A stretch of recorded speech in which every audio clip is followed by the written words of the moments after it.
Kraških predelavcev terana. Tu vidite različne predelavce iz Slovenije, pa tudi nekaj iz italijanske strani. Kot vidite, tu so predelavci po posameznih področjih, ponujajo pa danes svoje pridelke, ki res sodijo med najbolj izvrstna vina v Sloveniji. To bi bila zagotovljenek iz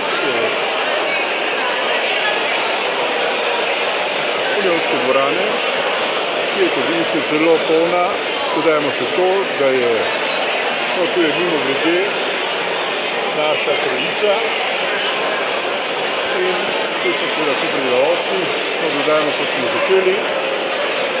Predelovalce terana je obiskal tudi kmetijski minister, kar se tudi normalno spodobi, da jih. Pokončajmo z kratkim pogledom na to predstavitev iz res imenitne dvorane hotela Union v Ljubljani.